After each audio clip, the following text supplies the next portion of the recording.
आजादी के बाद महात्मा गांधी कांग्रेस को खत्म करना चाहते थे। उन्होंने कहा था अब आजादी मिल गई, कांग्रेस को बिखेर दो। उन्हें कांग्रेस को लगने वाली बीमारी का अंदाजा था। जहां विभाजन की आग है, वहां जड़ में कांग्रेस का देश विरोधी राग है। कांग्रेस हमेशा देश को तोड़ने वाले षड्यंत्रों का हिस्सा रही है।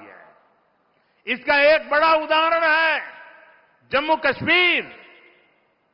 कांग्रेस ने कश्मीर को आर्टिकल 370 के जरिए देश की मुख्य धारा से अलग किया।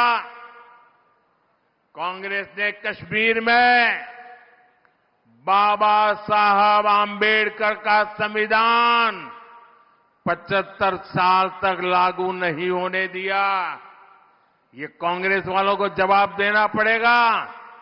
इतने लोग कांग्रेस के राज करते रहे, ये परिवार राज करता रहा, क्या कारण था? बाबा साहब आंबेडकर का संविधान जम्मू कश्मीर में लागू नहीं हुआ। देश में 2 संविधान चलते थे। ये मोदी आया तब जाके बाबा साहब आंबेडकर संविधान जम्मू कश्मीर में लगा। और इसके कारण होता था क्या? कश्मीर में दलितों, वंचितों को उनका हक नहीं मिलने दिया। कांग्रेस ने आतंकवाद को संरक्षण दिया, अलगाववादियों का संरक्षण दिया। जो समस्या कांग्रेस ने पैदा की थी, हमने आर्टिकल 370 खत्म करके उस समस्या को भी खत्म कर दिया है। ये 21वीं सदी के भारत के सबसे बड़े फैसलों में से एक है। लेकिन जैसे ही मैं देशवासियों को कहता हूं जरा जागिए, सचेत हो जाइए। जैसे ही कांग्रेस और इंडी गठजोड़ों का जम्मू कश्मीर में सरकार बनाने का मौका मिला, वो फिर से कश्मीर को लेकर साजिशें करने लगे।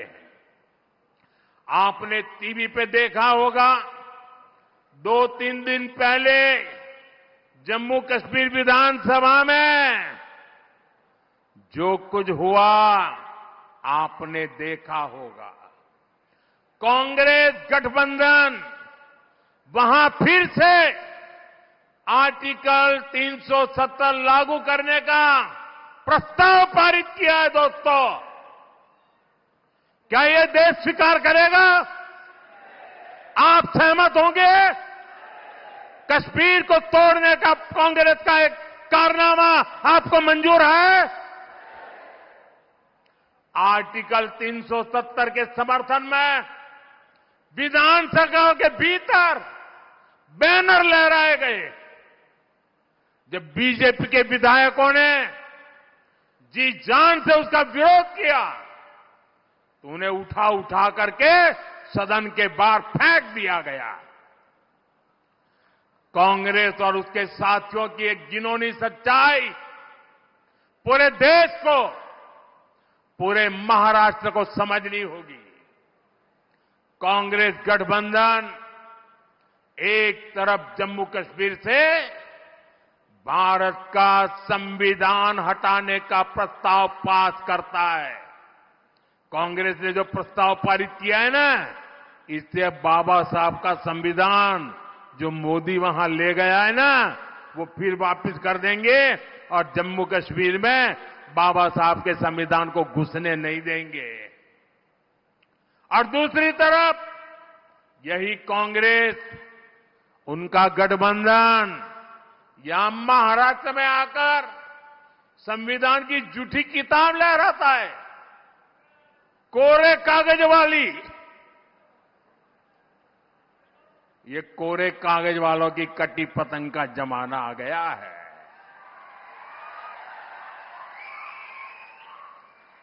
कांग्रेस गठबंधन एक तरफ जम्मू कश्मीर में दलितों को मिला अधिकार छीनने का प्रस्ताव पास करता है, वहीं दूसरी तरफ महाराष्ट्र में दलितों के अधिकार के नाम पर झूठ फैलाना, गुमराह करना, उनको भड़काने का काम कर रही है।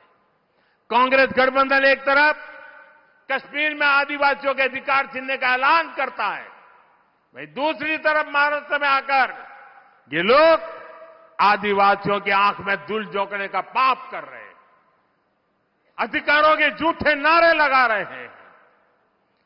आजादी के 75 साल बाद जम्मू कश्मीर में बाबा साहब का संविधान लागू हुआ है, लेकिन ये कांग्रेस और उसके साथियों को ये बर्दाश्त नहीं हो रहा है। मैं कांग्रेस और यहां अगाड़ी वाले लोगों से कहना चाहता हूं, पाकिस्तान के एजेंडे को देश में बढ़ावा देने की कोशिश मत करो। कश्मीर को लेकर अलगाववादियों की भाषा मत बोलो। याद रखो, तुम्हारे ये मंसूबे कामयाब नहीं होंगे। और जब तक मोदी पर जनता जनार्दन का आशीर्वाद है, कांग्रेस वाले तुम कश्मीर में कुछ नहीं कर पाओगे। कश्मीर में अब केवल और केवल बाबा साहब आंबेडकर का संविधान ही चलेगा। ये मोदी का फैसला है। दुनिया की कोई ताकत अब कश्मीर में आर्टिकल 370 की वापसी नहीं करा सकती।